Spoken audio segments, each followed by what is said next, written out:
في كتابه الكريم وهو أصدق القائلين. أعوذ بالله من الشيطان الرجيم. بسم الله الرحمن الرحيم. السابقون الأولون من المهاجرين والأنصار والذين اتبعوهم بإحسان رضي الله عنهم ورضوا عنه. وقال رسول الله صلى الله عليه وسلم: لا تدخلوا الجنة حتى تؤمنوا ولا تؤمنوا حتى تحابوا أو أدلكم على شيء إذا فعلتموه تحاببتم أفشوا السلام بينكم أو كما قال رسول الله صلى الله عليه wasallam. Hadirin jemaah maghrib rahimakumullah. Maha suci Allah Subhanahu wa taala yang menciptakan kita sebagai makhluk yang paling mulia. Tidak ada lagi makhluk yang lebih mulia dibanding dengan manusia ini. Manusia ini adalah makhluk yang termulia dalam ciptaan Allah Subhanahu wa taala. Hadirin yang mulia, karena kita ini diciptakan dalam keadaan mulia, maka Allah menginginkan agar kita mempertahankan kemuliaan ini sehingga tetap kita mulia di dunia dan juga mulia di akhirat. Atau dalam bahasa yang lain, kita tetap bahagia di dunia dan bahagia di akhirat. Hadirin yang mulia, dan jalan untuk menggapai kebahagiaan itu Allah telah tetapkan. Allah tunjukkan itu jalan, tinggal dilalui saja. Dan siapa yang melalui jalan itu pasti dan pasti dia akan bahagia. Tidak ada hubungannya dengan harta, tidak ada kaitannya dengan pangkat dan jabatan, dan tidak ada sangkut pautnya dengan status-status keduniaan. Yang jelas siapa orang yang mengikuti jalan ini, mau miskin dia, mau kaya, punya pangkat, tidak punya pangkat, tinggal di kota, tinggal di puncak gunung, apabila dia melewati jalan ini, maka pasti dan pasti dia akan bahagia. Dan jalan ini tidak pernah berubah. Jadi hebatnya itu Allah menentukan jalan dan semua manusia bisa melewatinya. Hadirin yang mulia, apakah jalan yang membuat kita bahagia, yang membuat kita mulia? Tidak ada lain kecuali agama. Jadi agama ini datang yang Allah turunkan kepada kita, itu tujuannya agar manusia bahagia di dunia dan bahagia di akhirat. Bahkan kalau kita perhatikan para pengarang-pengarang kitab klasik itu, kitab-kitab tafsir dulu, itu selalu menulis dalam kitab-kitab tafsirnya itu dalam muqaddimah selalu mengatakan anzalallahu hadzal kitab li sa'adatil insan fid dunya wal akhirah. Allah menurunkan ini Al-Quran itu tujuannya untuk membahagiakan manusia di dunia dan di akhirat. Di sini ada ungkapan di dunia dan di akhirat. Karena kita bicara tentang akhirat, maka perlu kita renungkan bahwa kita ini manusia sebenarnya bukan makhluk dunia. Ini selalu diulang-ulang agar itu masuk di dalam diri kita dan kita yakin bahwa kita ini adalah makhluk akhirat. Tidak terlalu lama kita hidup di dunia. Dan selalu kita menyampaikan bahwa hadis Nabi mengatakan a'malu ummati baina sittin wa sab'in. Umurnya umatku ini tidak terlalu lama, paling 60-70 tahun. Mari kita berpikir bapak-bapak, 60-70 tahun ini adalah waktu yang singkat, Pak. Tidak terlalu lama, itu namanya 60-70 tahun. Dibanding dengan akhirat yang tidak punya batas waktu. Jadi akhirat itu bukan 70 miliar tahun, bukan 70 triliun tahun, tetapi Allah katakan khalidina fiha abada. Mereka akan kekal selama-lamanya. Jadi yang kekal selama-lamanya bukan triliunan-triliunan tahun, tidak. Kalau triliunan-triliunan tahun itu masih bisa dihitung. Tapi yang namanya selama-lamanya itu tidak bisa dihitung. Jadi kalau orang bahagia, dia akan bahagia seterusnya. Dan kalau orang sengsara, tentara selama-lamanya. Karena kita ini manusia hidup di dunia dan akan hidup di akhirat. Dan di akhirat hanya dua tempat. Selalu Al-Quran dan hadis memberikan petunjuk bahwa di akhirat hanya dua tempat, yaitu tempat yang penuh dengan kenikmatan yang sering disebut dengan surga. Yang kedua adalah tempat yang penuh dengan penderitaan yang biasa kita kenal dengan neraka. Di mana kita berada di salah satu dua tempat ini, inilah ditentukan dalam kehidupan yang pendek 60-70 tahun ini. Jadi sebenarnya hadirin yang mulia, semua kita manusia di dunia ini itu adalah calon penghuni dua tempat ini. Kalau kita bukan calon penghuni surga, pasti calon penghuni neraka. Karena dua di tempat. Maka kita bisa melihat diri kita, kira-kira kita menuju kemana? Apakah kita mau menjadi calon penghuni surga atau mau menjadi calon penghuni neraka? Tetapi yang jelas, Al-Quran ini datang, itu tujuannya untuk menunjukkan kita jalan ke surga. Siapa yang menjadikan Al-Quran sebagai pedoman hidupnya, maka dia akan sampai ke tujuan. Tapi kalau dia tidak berpegang kepada Al-Quran, maka pasti dan pasti tidak akan sampai ke tujuan yang dikehendaki oleh Allah Subhanahu wa Ta'ala. Maka hadirin yang mulia, jadi oleh karena itu, karena ini manusia butuh keteladanan, butuh contoh, maka dikirimlah para nabi, Pak. Para nabi ini tugasnya adalah untuk mempraktekkan apa yang diperintahkan oleh Allah Subhanahu wa Ta'ala. Jadi hadirin yang mulia, jadi Al-Quran ini adalah perintah Allah dan Nabi ini adalah menjelaskan tentang apa maunya itu perintah Allah, bagaimana mengamalkan perintah Allah. Jadi Al-Quran itu berisi petunjuk-petunjuk dari Allah, dan petunjuk ini dipahami oleh Nabi. Bahkan kalau kami Pak di kampus itu selalu dikatakan begini, karena kan kalau hadis itu kan dikatakan begini, hadis itu adalah segala sesuatu yang bersumber dari Nabi, perkataan, perbuatan, kemudian takrir, yang dan hal ihwal Nabi yang sampai kepada kita melalui sahabat. Sebenarnya kalau mau sebenarnya Al-Quran ini kan turun kepada Nabi. Nabi memahami ini Al-Quran. Pemahaman Nabi terhadap Al-Quran inilah yang diwujudkan dalam bentuk perkataan, bentuk perbuatan, bentuk isim atau takrir, dan inilah yang disebut dengan hadis. Jadi sebenarnya itu hadis itu adalah pemahaman Nabi terhadap Al-Quran. Jadi Nabi memahami ini Al-Quran, kemudian diwujudkan dalam bentuk perkataan, diwujudkan dalam bentuk perbuatan, diwujudkan dalam bentuk isim dari Nabi, sehingga apa yang yang difirmankan oleh Allah itulah yang menjadi dijelaskan oleh Rasulullah SAW, dan inilah yang disebut dengan hadis. Nah, jadi dan kalau Nabi salah dalam mengamalkan petunjuk ini, itu turun teguran dari Allah, dan teguran dari Allah itu berupa ayat lagi, Pak.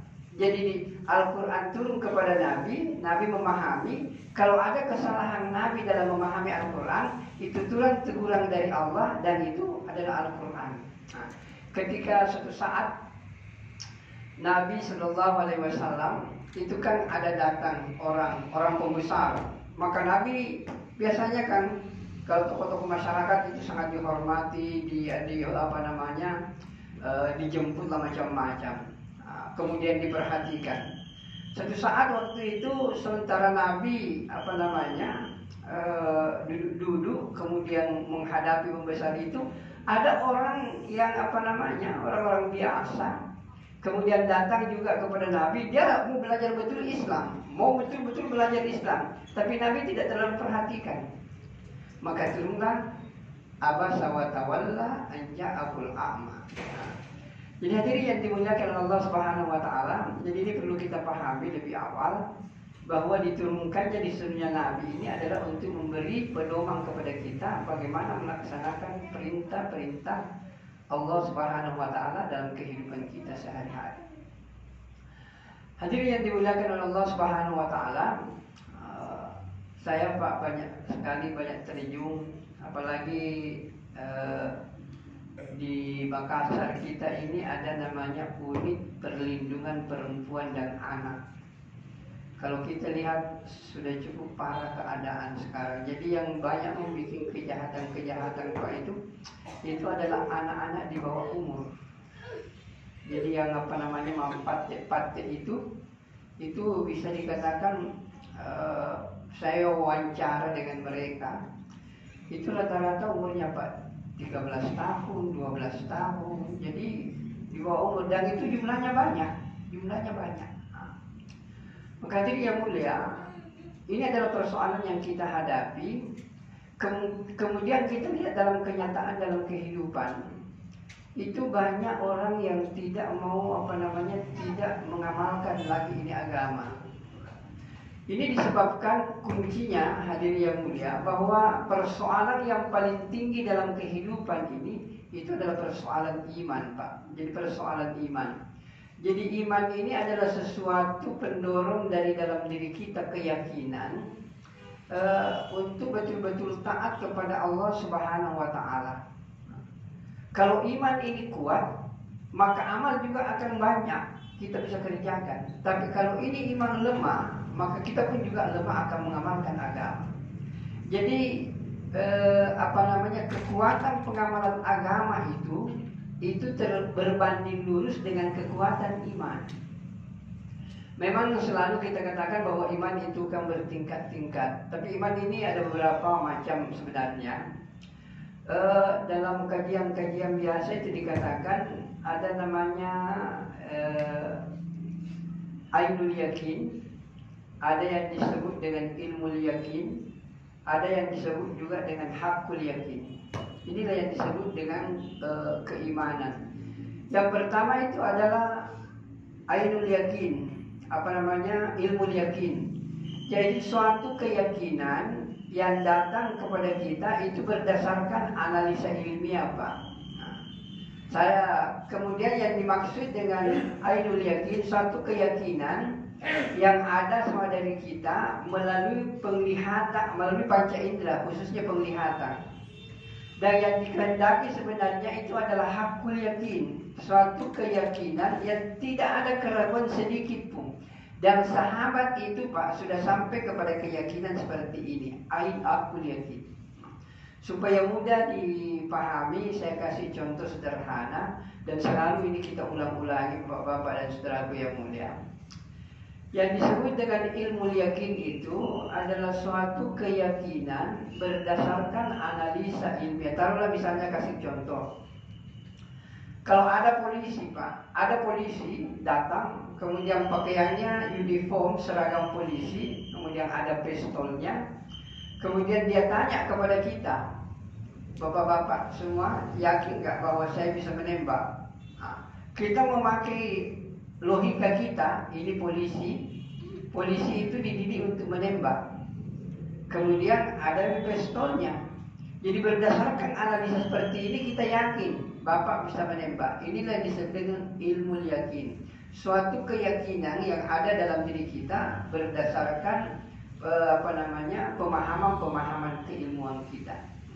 Tapi itu belum menyelamatkan, Pak. Kemudian di atasnya itu ada yang disebut dengan ainul yakin, yaitu suatu keyakinan yang kita dapatkan itu berdasarkan panca indera, terutama penglihatan, Pak. Jadi taruhlah misalnya tadi polisi itu mengatakan, Bapak yakin nggak saya bisa menembak?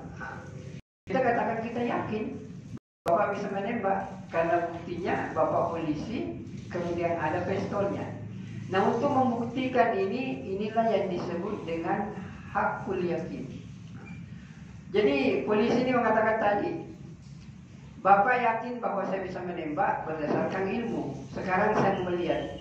Maka dia katakan, kau ambil baterai kira-kira 10 meter, pasang 5 baterai di situ, kemudian dia ambil pistolnya Pak, dia tembak 5 kali, maka baterai yang 5 itu jatuh semuanya. Kemudian dia tanya, apakah Bapak yakin bahwa saya bisa menembak?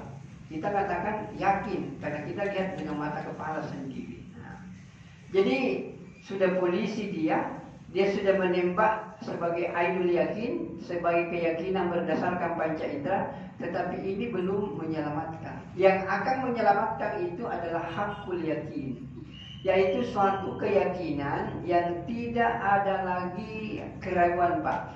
Jadi perlu dipahami bahwa yang dimaksud dengan keyakinan adalah sesuatu yang tidak ada keraguan lagi di dalamnya. Itulah yang disebut dengan puncak keyakinan.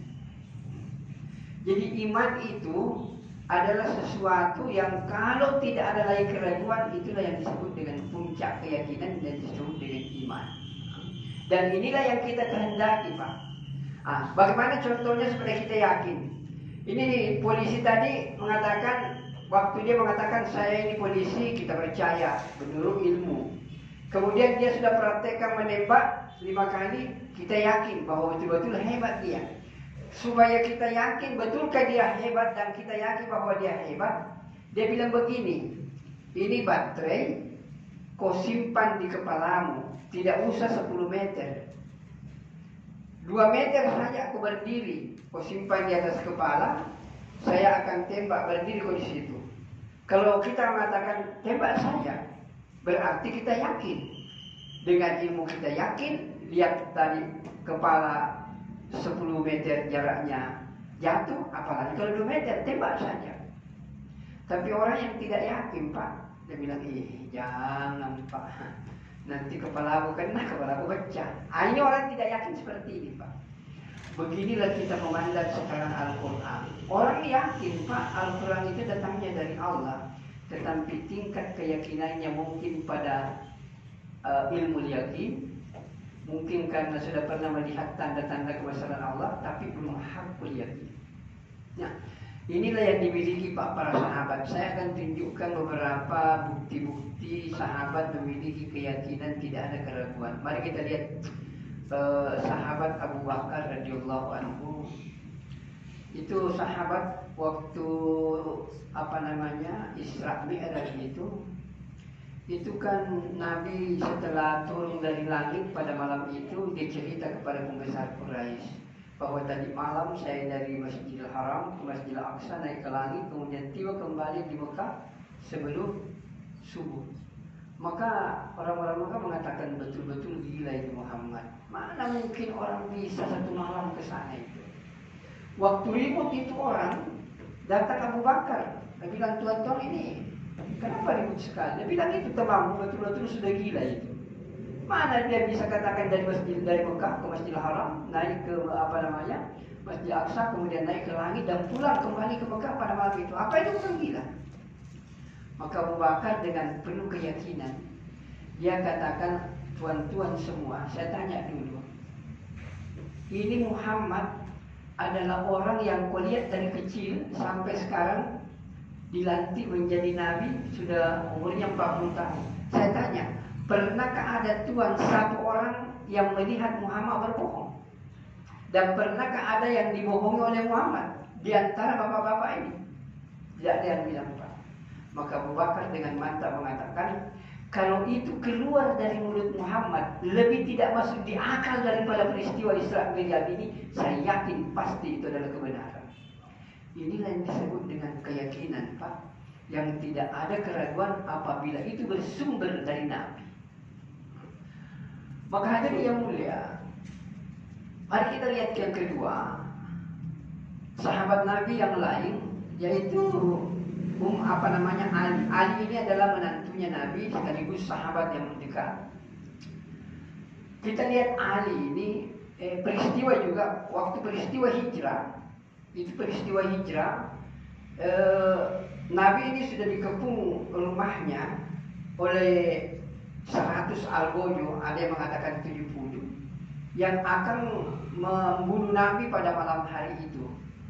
Dalam keadaan genting ini, maka dipanggil Ali. Ali, kau datang, ini malam aku diperintahkan oleh Allah untuk hijrah bersama Abu Bakar. Kau tinggal di sini, gantikan di tempat tidur saya. Malam ini juga saya akan berangkat. Maka pendek cerita, Ali pun siap untuk menggantikan Nabi. Tapi sebelumnya itu, sebelum Nabi berangkat, Nabi bilang, wahai Ali, itu di sudut rumah itu banyak barang titipan itu. Kau kembalikan kepada yang punya. Ada namanya itu semua. Jadi memang lucu nih orang Arab, tidak percaya kepada ajaran Nabi. Tapi kalau ada barang-barang mau dititip, dia titip ke rumahnya Nabi. Karena dia percaya bahwa dia adalah amanah. Kalau 10 disimpan, 10 juga diambil. Dan tidak ada yang berkurang itu. Jadi dia bilang itu barang-barang semua ada namanya. Besok Ali, atau setelah kau kembalikan itu barang-barang kepada yang berhak, kau juga hijrah ke Madinah.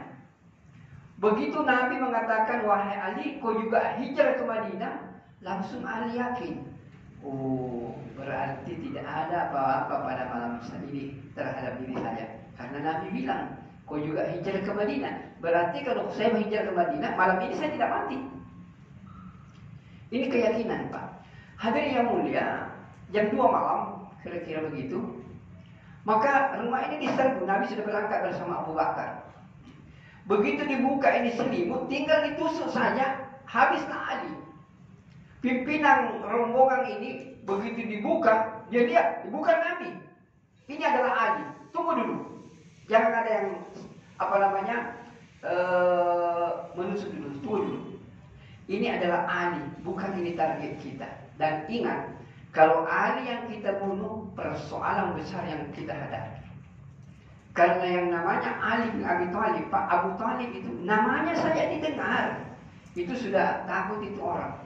Apalagi kalau putranya yang kita bunuh, maka persoalan besar yang kita hadapi. Dan ini bukan hasil musyawarah. Musyawarah kita adalah Muhammad, bukan Ali. Sekarang begini saja, tinggalkan Ali, mari kita berpencar cari Muhammad. Hadirin yang mulia, bayangkan ini Pak Ali, orang begitu ribut di sekitarnya, memperbincangkan keadaan ini dan mau dibunuh, tidak bangun-bangun Pak, tidak bangun. Begitu enaknya tidurnya, tidak bangun. Maka hadirin yang dimuliakan oleh Allah Subhanahu Wa Taala, waktu Ali menjadi khalifah, itu pernah ditanya, wahai Ali, kapan kira-kira kau merasakan nikmatnya itu tidur?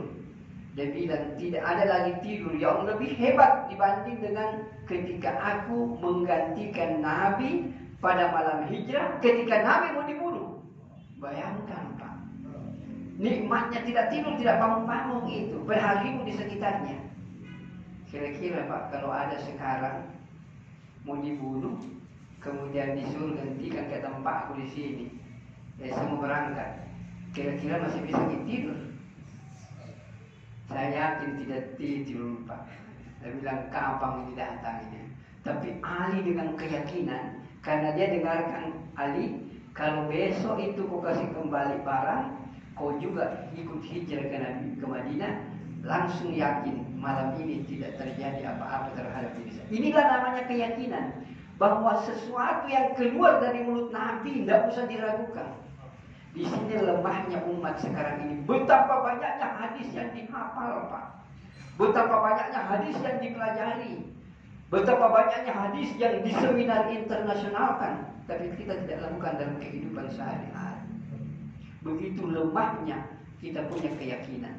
Ilmu yakin sudah ada, tapi hakul yakin jauh dalam kehidupan kita. Hadirin yang dimuliakan Allah Subhanahu Wa Taala. Bahkan kalau sahabat yang lain lagi, lebih jauh lagi, dan ini saya hanya bercerita karena ini bukan dongeng Pak, bukan dongeng, kisah nyata yang pernah terjadi dalam kehidupan orang-orang di sekitar Rasulullah. Hadirin yang dimuliakan oleh Allah Subhanahu Wa Taala, ada seorang sahabat namanya Abu Darda Pak. Abu Darda ini luar biasa, seorang sahabat Nabi, punya keyakinan yang luar biasa. Suatu saat Abu Darda ini lagi sikir-sikir di masjid. Begitu lagi sikir di masjid, asik sikir, di Madinah waktu itu terjadi kebakaran, terbakar. Kemudian sahabat yang lain, ini rumahnya Abu Darda ini akan terbakar, ini kok pergi panggil Abu Darda supaya selamatkan barang-barangnya. Jadi begitu ada orang datang, dia bilang, Abu Darda, apa kau kerjakan di situ sikit-sikit? Ini kebakaran, kau pergi selamatkan barang-barang kamu. Apa jawab Abu Darda? Rumah saya tidak terbakar. Lanjutkan lagi sikirnya, Pak. Padahal orang panik di luar ini. Dia sikir-sikir saja. Subhanallah, alhamdulillah, la ilaha illallah. Tidak lama kemudian ada lagi orang lain. Wahai Abu Darda, rumahmu terbakar, kenapa kau duduk di situ? Dia bilang, tidak terbakar. Yang ketiga datang lagi, Abu Darda, saya ini temanmu, saya nasihati, mari kita sama-sama selamatkan barangmu. Sebentar lagi api akan menghanguskan rumahmu. Dia bilang, tidak terbakar. Bayangkan Pak, 3 orang datang, tidak bergeser, tetap dia sikir dengan enak. Hadirin yang dimuliakan oleh Allah Subhanahu wa taala. Satu keajaiban terjadi. Ada riwayat mengatakan api itu melompati rumahnya Abu Darda. Ada yang mengatakan begitu tiba di rumahnya Abu Darda, api padam. Kemudian datanglah orang. Abu Darda, rumahmu tidak terbakar. Dia bilang, kau betul. Ya. Bayangkan bapak-bapak, 3 orang yang datang bilang rumahmu akan hangus. Dia bilang tidak. Begitu 1 orang datang mengatakan rumahmu selamat, dia bilang kau betul. Dari mana keyakinan ini muncul? Akhirnya ditanya, wahai Abu Darda, kenapa kau begitu yakin? Kemudian Abu Darda katakan, wahai sahabat-sahabatku, ketahuilah, kekasihku Muhammad sallallahu alaihi wasallam, Rasulullah sallallahu alaihi wasallam pernah mengajarkan kepada aku satu doa. Dan dia bilang, wahai Abu Darda, kalau kau baca doa ini, insya Allah Allah akan pelihara dirimu dan hartamu. Kalau kau baca di waktu pagi, Allah akan pelihara sampai sore. Dan kalau kau baca di waktu sore, Allah akan pelihara sampai pagi. Hadirin yang mulia, kalau saya tidak salah, seorang ulama besar di Makassar ini Pak, waktu saya masih mahasiswa, itu sangat disegani. Namanya Kiai Haji Muhammad Nur itu waktu mengajarkan ini doa ini, dia bilang, begitu dia mau meyakinkan kepada kita, dia bilang, anak-anakku semua, tolong betul-betul diperhatikan ini doa. Kalau hari itu Anda baca itu doa di waktu pagi dan siang hari langit itu runtuh, tidak akan mencelakakan kamu. Bayangkan hebatnya Pak. Gimana kalau langit runtuh? Tapi dia katakan, kalau kau baca nih doa di waktu pagi dan hari itu langit runtuh, tidak akan memberikan mudarat kepada engkau. Bapak dan saudara yang dimuliakan oleh Allah Subhanahu wa taala. Inilah yang bukan itu yang Pak. Bismillahirrahmanirrahim la yadur ma'asmihi syai'un fil ardi wala fis sama. Itu yang yang akan menyebabkan kita daripada mudarat-mudarat. Tapi yang doanya Ibu Darda ini adalah doa keselamatan harta kita, kemudian diri kita itu akan selamat Pak, akan dibahas doa ini. Oleh karena itu saya harapkan supaya kita hafal ini doa Pak. Memang agak panjang ini. Kalau kita punya HP, tulis saja di situ. Doa Abu Darda, muncul di situ. Bahasa Arabnya ada, bahasa Latinnya ada, terjemahannya ada, mau pakai bahasa Inggrisnya ada. Nah, tulis saja doa Abu Darda, muncul semua itu. Nah, maka hadirin yang dimuliakan oleh Allah Subhanahu wa taala. Jadi kalau kita baca doa, dia bilang, saya baca tadi, betul-betul saya yakin itu doa. Saya baca tadi pagi dan saya yakin bahwa doa itu diajarkan oleh Nabi.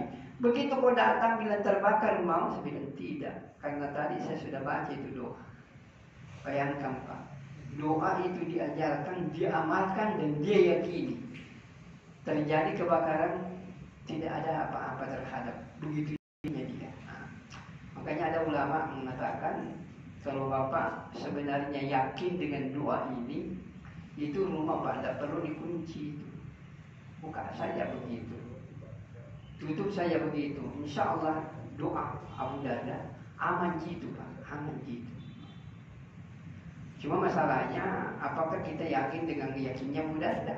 Ya. Kalau yakinnya seperti Abu Darda, tidak usah ditutup itu Pak. Tapi kalau tidak, lebih kunci Pak. Tapi tidur itu. Jadi hadirin yang dimuliakan oleh Allah Subhanahu wa taala. Inilah Pak yang namanya saya ini ungkap inilah keyakinan yang sekarang ini Pak hilang di tengah-tengah kita, lemah sekali. Mari saya kasih apakah Bapak-bapak dan kita semua yakin tidak percaya dengan hadis Nabi.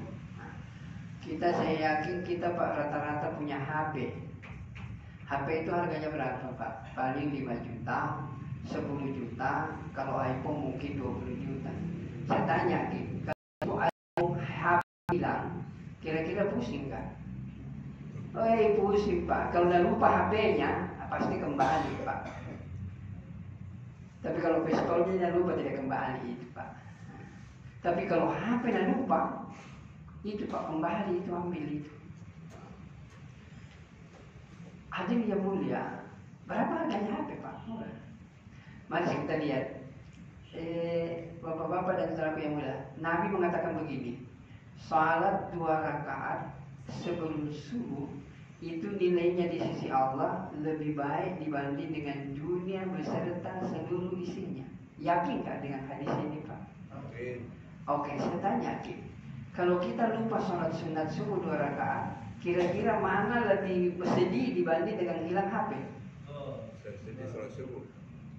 Kalau Bapak lebih sedih hilang HP dengan sholat 2 rakaat itu Pak, hakul yakin belum masuk belum masuk. Tidak usah orang lain menilai. Mari kita lihat diri kita. Mari kita lihat diri kita masing-masing. Kalau HP kita hilang, luar biasa sedihnya. 2 rakaat salat sunat subuh hilang, biasa-biasa saja. Artinya tidak ada apa-apa Pak. Maka hadir yang dimuliakan oleh Allah Subhanahu wa taala. Apalagi Pak dengan sholat jamaah. Tadi saya ini bahas. Ini ada bahasa yang paling. Kira di antara 5 rukun Islam ini kesyahadat oke. Puasa. Kira-kira di antara 4 rukun yang ini setelah syahadat mana yang paling mudah? Salat Pak. Cuma memang inilah ibadah yang paling mudah dan tidak ada orang yang ngurus. Tidak ada pengurusnya itu Pak salat. Coba makin kalau haji, di mana-mana banyak pengurusnya Pak.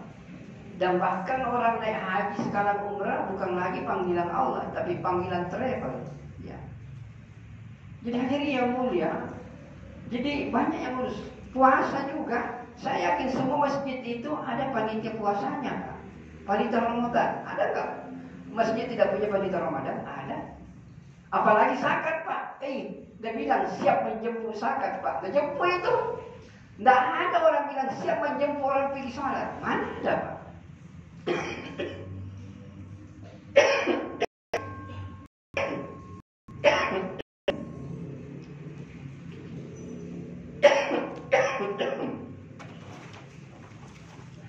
Allahu Akbar. Bayangkan bapak-bapak, zakat ada yang urus, Ramadan ada yang urus, haji ada yang urus. Tapi kenapa ini syarat yang merupakan inti agama tidak ada yang urus kita? Tidak ada orang bilang kita bikin panitia sholat. Tidak ada Pak. Sampai sekarang ini nggak ada orang yang bikin panitia sholat. Padahal inilah yang menjadi tiangnya agama Pak. Bagaimana agama ini akan tegak kalau sholat ini tidak?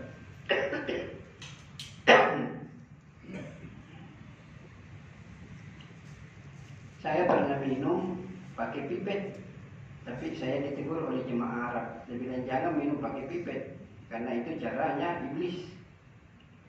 Saya tidak bilang kalau ada minum.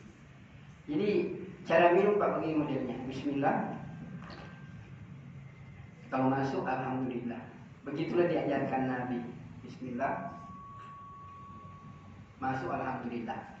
Bahkan Rektor Al-Azhar University di Kairo waktu menjelaskan ini hadis, dia bilang, siapa yang minum dengan cara seperti ini, jadi caranya minum Pak begini, ini kelingking, kemudian 3 jari di sini, jari, ini caranya memberikan. Kita minum bismillah, masuk alhamdulillah. Kita minum lagi bismillah, masuk alhamdulillah 3 kali, bismillah, masuk alhamdulillah. Beliau katakan, siapa orang yang minum dengan cara Nabi seperti ini, bismillah, alhamdulillah, bismillah, alhamdulillah, bismillah, alhamdulillah, beliau katakan selama air itu berada di dalam tubuhnya, maka insya Allah Allah akan pelihara dia, tidak akan berbuat maksiat. Bayangkan Pak, coba renungkan itu. Begitu hebatnya dia memahami hadis Nabi.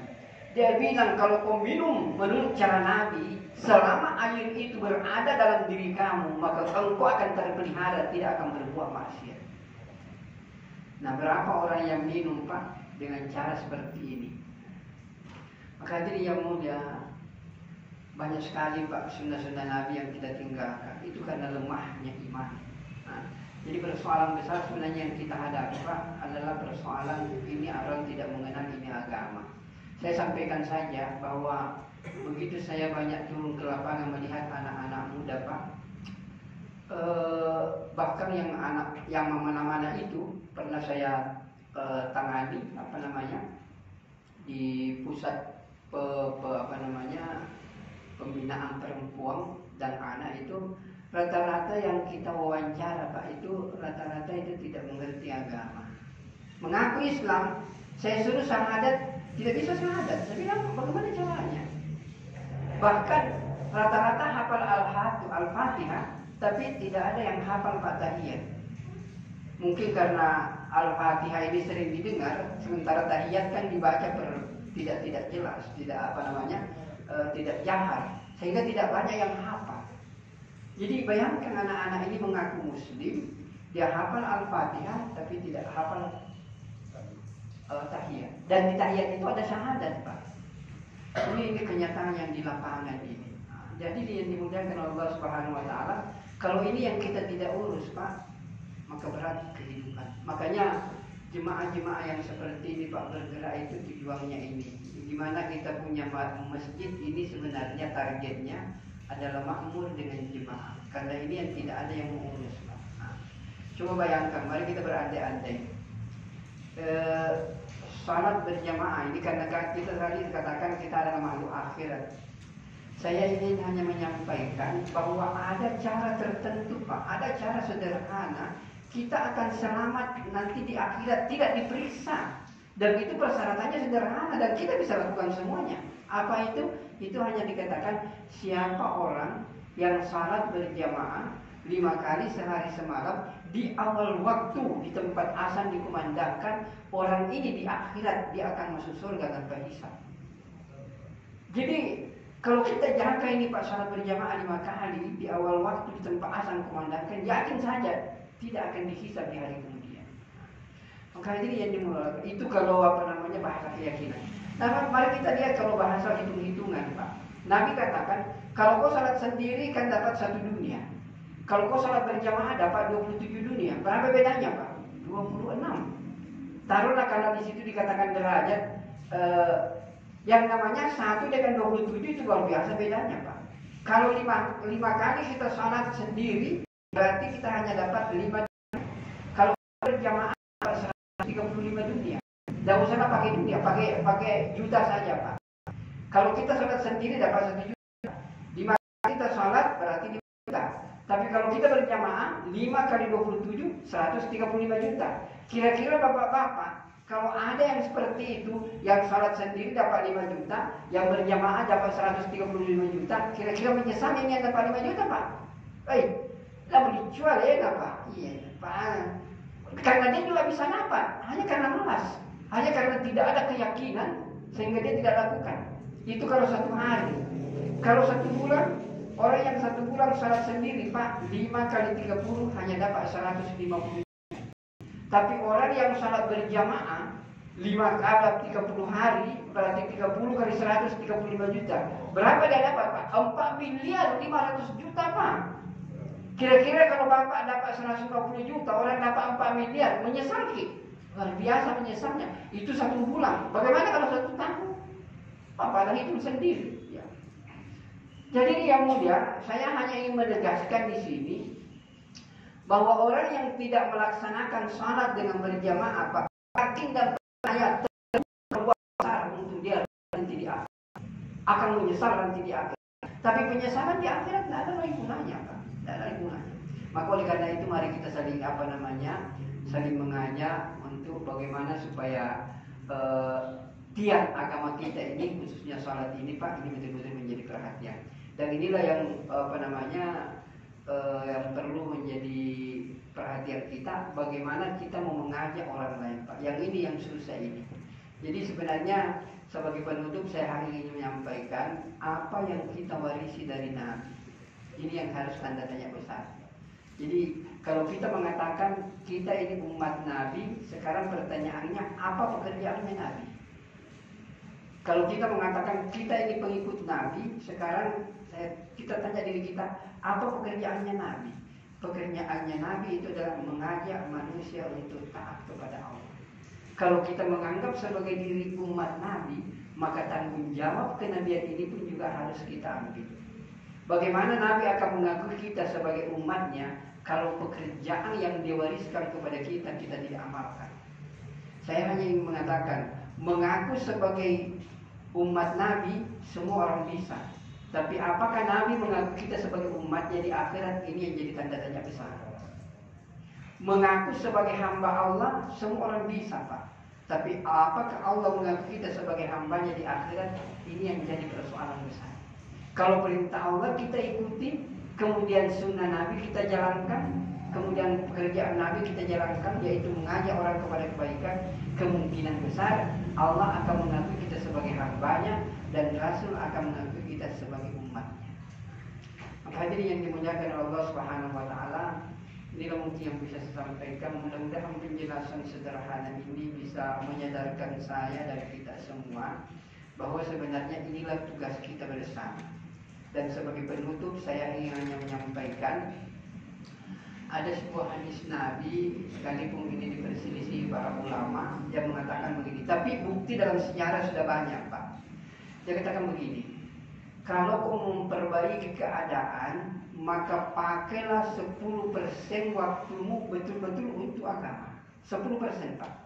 10% waktumu betul-betul kau pakai untuk agama, 90% kau cari dunia, silakan. Tapi kalau kau mampu lakukan seperti itu, Nabi katakan najat. Kau akan lulus di dunia dan lulus di akhirat. Rumusnya sederhana.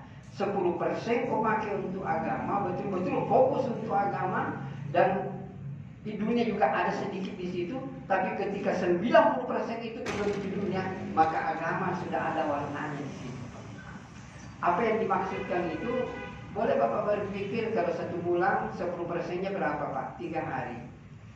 Coba bayangkan, Pak, mungkin Bapak-Bapak biasa lihat ada orang satu badak itu penuh tato. Tapi kalau dia keluar 3 hari, betul-betul keluar 3 hari, Bapak akan melihat hari keempat dia sudah salat berjamaah 5 kali sehari semalam. Kalau betul-betul kita memanfaatkan waktu 10%, maka Allah akan memperbaiki keadaan. Inilah yang kita pakai, bahwa 10%, dan itu seandainya kita bercerita begini saja, Pak, buktinya ada di mana-mana. 2 hari yang lalu saya ketemu dengan beberapa pejabat di kampus. Saya katakan, kenapa Bapak pusing dengan mahasiswa yang tidak masalah? Pakailah metodenya ini. Apa sih salahnya, Pak? Ini metode ini terbuka di mana-mana. Dan ini banyak orang yang mau membimbing kita. Kenapa tidak dilirik ini metode? Dan ini metode, kalau Bapak Muhammadiyah tetap Muhammadiyah, Bapak itu tetap itu. Bapak ini tetap ini, tidak bisa. Saya sampaikan di dalam usaha kenabian ini ada 4 yang tidak bisa disinggung, Pak. Pertama, jangan bicarakan khilafiyah. Itu bukan urusan kita. Kedua, jangan bicara politik. Tidak akan kita bersatu. Sekalipun politik itu bisa kita bicarakan, tapi ketika keluar di sini pada bisa. Jangan bicarakan status. Tidak pernah kita bicara status. Dan jangan bicarakan aib-aib masyarakat. Sebab ini sebagai masyarakat. Semakin dibicarakan, semakin melebar. Diamkan saja, tapi munculkan kebenaran. Bagaimanapun gelapnya situasi, tapi munculkan lilin-lilin kecil, maka akan terang itu. Kalau sudah banyak lilin berkumpul, maka akan terang luar biasa. Jadi jangan pernah kita mencela yang namanya kegelapan, tapi mari kita munculkan lilin-lilin kebenaran sehingga cahaya akan tersinar. Saya pikir inilah yang bisa saya sampaikan. Mudah-mudahan Allah memberkati kita semua. Apa yang saya sampaikan kalau itu benar pasti datangnya dari Allah. Atau kalau ada yang salah bersumber dari kebodohan dan keterbatasan yang saya miliki. Yang jelas kalau Bapak mau enak, gampang saja. Perbaiki hubungan dengan Allah, harmoniskan hubungan dengan sesama manusia. Kalau kita baik kepada Allah, baik kepada sesama manusia, sebenarnya itulah surga sebelum masuk ke surga yang sesungguhnya. Nah, baik, kita tutup dengan doa kepada majelis. Subhanallah wa bihamdika, asyhadu an la ilaha illa anta, astaghfiruka wa atubu ilaik. Assalamualaikum warahmatullahi wabarakatuh.